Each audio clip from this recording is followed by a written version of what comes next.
عشق تو شد غم و نفرت، شب و تنهایی.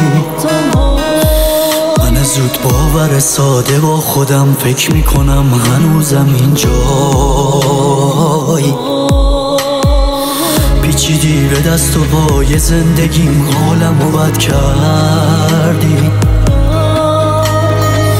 مثل یه دیوار سنگی شدی و راهمو سد کردی. آره سد کردی. فکر نمی کردم یه روز عوض بشی بی معرفت. مگه من بهت بدی کردم آخه بی معرفت؟ این نبود رسم رفاقت و وفا بی معرفت. فکر نمی کردم یه روز عوض بشی بی معرفت. مگه من بهت بدی کردم آخه بی معرفت؟ این نبود رسم رفاقت و وفا بی معرفت.